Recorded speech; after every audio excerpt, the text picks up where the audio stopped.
Filipinos that we are putting on the front line. Nakakahiya kayo. Dinudungisan nyo ang pagiging Filipino ng Pilipinas. Mga putang ina kayo! Lumabas kayo dyan! Kayong lahat!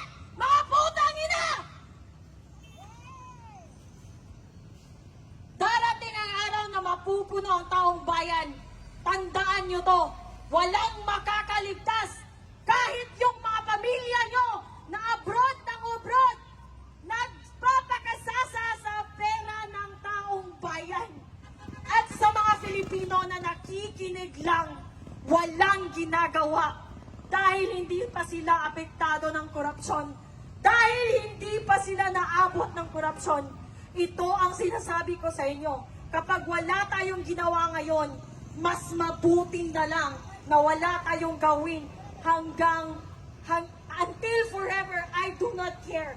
If you stay silent right now, just stay silent as quiet as a mouse forever. Dahil hindi nyo alam ang impact ng inyong pagiging neutral. Nang wala kayong kinu-call out, it's like an indirect permission given to these corrupt officials on the House of the Representatives. Parang sinasabi nyo sa kanina na okay lang na nakawan nila tayo, na okay lang na mag-planter sila sa utang inang pera ng taong bayan. Ito ang isipin nyo. Ilan ba ang total population ng Pilipinas? We're more than 100 million. Let's just do a traditional calculation. Ipagpalagay natin, merong 1 million working class earning minimum wage of 500. Let's just say it's 500. Do you really think that 500 pesos that a minimum wage earner is earning for that day may matitira? Wala. And what is the 12% value-added tax for that 500 pesos that the 1 million traditional assumpted numbers, ano ang value? It's 60 pesos for the 500 pesos spent for on a daily basis. So ipagpalagay natin 60 pesos and merong 1 million minimum wage earners, that's 60 million pesos of value-added tax na napupunta sa pamahalaan. 60 million pesos.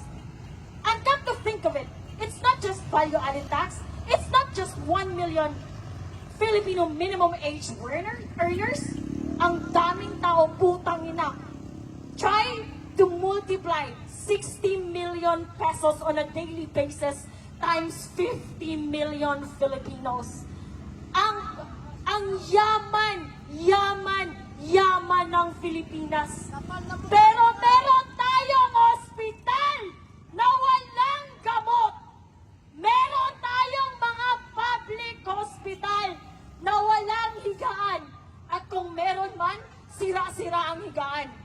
Sasabihin na walang ayuda kung hindi magbibigay si Martin Romualdez.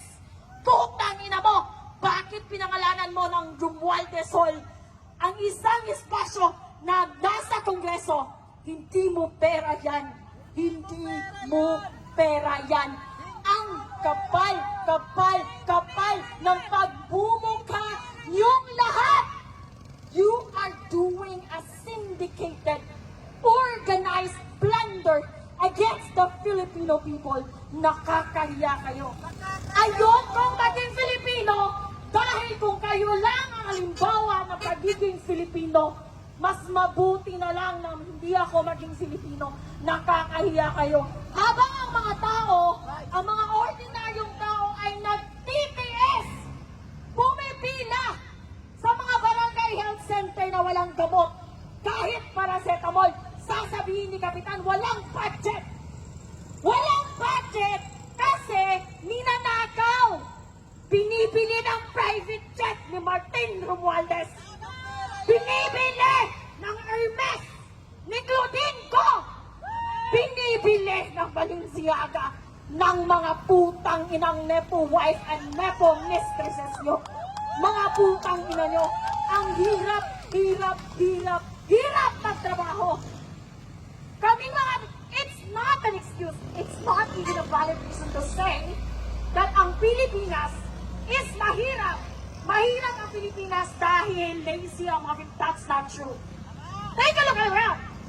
Kahit yung mga tao doing a manual labor, kahit yung mga drivers, kahit yung mga jeepney drivers, kahit yung mga nagbibenta sa bangketa, they double time to earn a few hundred pesos, to pay taxes, to contribute sa mga lavish lifestyle ng mga putang inang nasa Kongreso. Sa mga Pilipino, I urge you, sa mga dumadaan dito, magsalita kayo, makisali kayo, makilaho kayo, walang pilawan dito, walang kakamping, walang Duterte supporters. We do not need you to be anything. We just need you to be a Filipino, standing for accountability, standing for responsibility of securing our future. Kasi kapag wala tayong gagawin ngayon, wala nang bukas ang Pilipinas dahil ninanakaw nila. Walang bukas ang Pilipinas para sa atin, para sa mga anak nyo, at para sa mga anak na anak nyo. Can you imagine? We're still paying the interest of utang coming from Marcos Sr. And here we are right now. We're gonna pay again for the fucking debt of the Philippines because of their fucking blunderers in the House of the Representatives, in the Senate, and on the executive branch, Mr. Marcos. Ang kapal-kapal na mukha nyo, ang daming Pilipino. Sasabihin ng mga Nepo babies nyo na wala kami ambag sa taxes. We are taxed heavily. Can you imagine sa Southeast Asia, ang Pilipinas ang isa sa pinakamalaking merong value-added tax. I'm gonna tell you a story of how I got here. Yesterday, I was from Cebu. I booked a ticket to go. It's 2,100 pesos and few centavos or something. I got taxed. It's 340 pesos. I ride an Angkas going to the Pier 4 in Cebu City. I got taxed again. I bought soft drinks. I bought bottled water. I bought Wi-Fi subscriptions sa barko. I got taxed again. Putang inang value-added tax. Ang dami. Just try to imagine if a single Filipino is paying at least 200 pesos of value-added tax on a daily basis. 200. Multiply it by 100 million. Ang yaman ng Pilipinas. Pero wala tayong pera! Dahil magkakapal ang mukha nyo dyan sa Kongreso! Lumabas kayo! Mga putang ina nyo! Mga magkakapal ang mukha!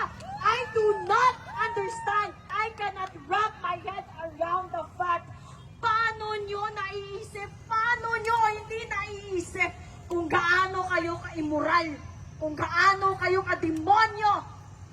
Nagpapakasasa kayo sa perang hindi inyo.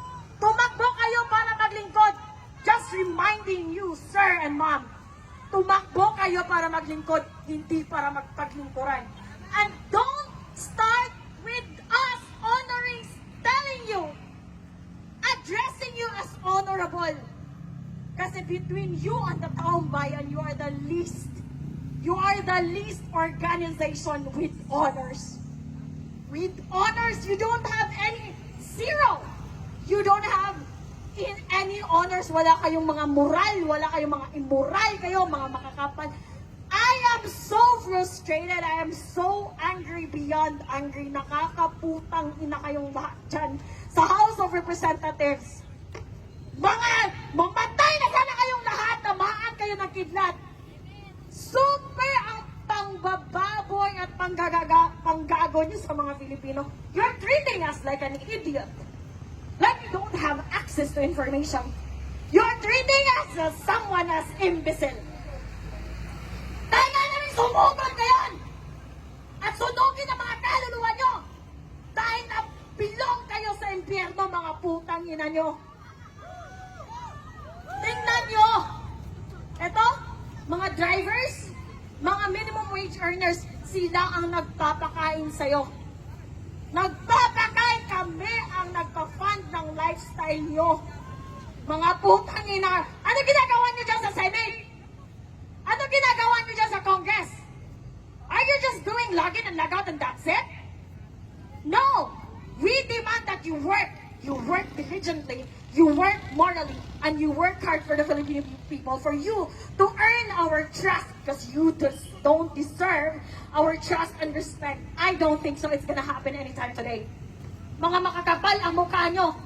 At sa mga kababayan nating police and armed forces of the Philippines, sir, with all due respect, I know naiipit kayo. Naiipit kayo kasi ang chief of command nyo nakakabutang ina. But then you're bound by your service, and you're bound by your contract, and you're bound by your employment. But please, this is beyond insane. This is beyond insane, mga putang ina! This is beyond insane! Ang kakapal na mukha nyo, lumabas kayong lahat. Yung mga sasakyan nyo, hindi nyo sasakyan yan. Sasakyan namin yan. Dahil kami ang nagbabayad ng mga sasakyan nyo. Ilang sasakyan ang gusto nyo? Mga putang ina nyo. Ilang bahay sa Forge Park ang gusto nyo? Napakahirap namin dahil ninanakaw nyo ang pera na para sa amin. We're not asking for private jets. We're not asking for Balenciaga just like your wife and mistresses. We're not asking for Chanel. We're not asking for travel abroad in Europe, in Edinburgh, in Scotland, in Italy, in Paris. We don't want that. Just want the basic services. Working hospitals with medicines and with working medical professionals. Paid by Filipino taxes. Yun lang, bare minimum lang. Basic standard, hindi nyo maibigay? What kind of employees are you? Bumaba kayo dyan. Isara mo nyo yung Kongreso! Wala na mga ambag yan sa mga Filipino. Walang ambag. Zero contribution. Pinapalamon lang namin kayo. Makakapal ang mukha nyo. Sino sasakyan yan? Pinapalamon namin kayo. Wala kayong ambag, wala kayong ginagawa. Hindi kayo nagtatrabaho. Nagnanakaw lang kayo. Araw-araw. Yun lang. Yun lang ang ninanakaw nyo. Sino yan ang lumabas sa Kongreso? Yan ba ang aming honorable magnanakaw? Putang ina mo! Pinapalamunin ka! Kung merong batugan at palamunin, hindi yun ang mga standby. Ang palamunin at batugan ay nasa Kongreso. Mga putang ina, kakapal ng mukha. Magmi-meeting kayo sa Malacanang, mag-order kayo ng buffet, ng steak, ng caviar, and for what expense? From our hard-earned taxes. Ikaw, sir, you're working hard. Pera mo ang ginagasto ng mga putang inang ito na nasa Kongreso. Isara nyo yan! Isara nyo ang Kongreso! Walang ambag dyan sa Pilipino! Putang ina! Harapin nyo kami dito! Harapin nyo, mga coward kayo, mga coward, mga walang bayad. Mga walang bayad. Nagtatago kayo sa inyong mga security. Nagtatago kayo sa House of Congress. That is our hard-earned. That building, we paid for that. Those cars, we paid for that. Maybe even the air you fucking breathe, we paid for that. The very least that you can do is to provide the basic services for ordinary people. Yet, you are so fucking incompetent that you don't know how to do that. Para kayong kaklase ko ng elementary. Andun sa klase, hindi nakikinig, bobo na nga, hindi pa nag-aaral, pumupunta lang sa paaralan para sa baon. Bakit ganyan ang mga kongreso natin? Bakit ganyan ang mga congressman natin, mga putang ina? Ito ang pakiusap ko sa mga kababayan ko. Dalawa, I have two requests from my fellow Filipinos. Una, please, let's have a fucking standard when it comes to voting. Tingnan nyo si Lito Lapid. Quiet! was a mouse. Tingnan nyo si Risa Ontiveros. Diba? Ang ingay. Nakakarindi. Pero flood control projects, she's quiet as a fucking mouse. Eh? Eto, viral to na video. Tito Soto, my God, dear, I'm here. I'm finally here, Tito Soto! I'm here! And I'm gonna say it again. What makes you qualified to become the Senate President? You don't belong there. You belong in Itbulaga. You cannot even create a simple, cohesive, concise introduction. How are you gonna enforce, amend, approve laws? Being a politician is very technical. It's being very technical. Kapag bobo ka, umalis ka na dyan. Well, anyway, sabi nga nila, intelligence is limited. Stupidity is endless. Unfortunately, meron tayong endless supply of stupidity both in the House of Congress and in the Senate and in the executive branch. Nakakaputang ina nyong lahat. Hindi nyo pag-aari ang Pilipinas. Hindi nyo pag-aari ang taxes namin. Hindi nyo pag-aari ang mga Pilipino. Tumigil kayo.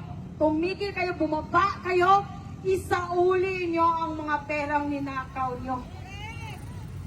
Matanong lang, nasaan na si Martin Romualdez? Balita ko raw. He deregistered his private jet. Is that true? Patanong sa mga tuta mo dyan sa Kongreso. Tanongin mo sila. Pakitanong sa mga tuta ni Martin Romualdez dyan sa Kongreso. Where is your fucking boss right now? Did he go abroad with his stolen money? And he's not gonna come back here? Ito, tandaan mo, Martin Romualdez, we will not forget. Not even sa mga anak mo, sa mga anak ng anak mo, at sa mga anak ng anak ng anak mo. It will be an awesome reminder of the dark history of the Philippines that once upon a time, we have a lame-duck sitting idiot president controlled by this evil House Speaker, Martin Romualdez, aided and supported by his mini crocodiles at the House of Congress, supported by the senators na walang magawa sa buhay, kundi maging achievement ang pagsisisi, paninisi sa previous administration. Wala na ba kayong achievement na iba? Yun lang? Ganon kayo ka-incompetent?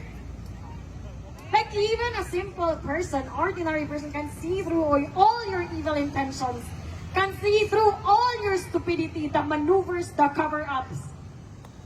We see through it all. Hindi kami bobo, mga putang ina nyo.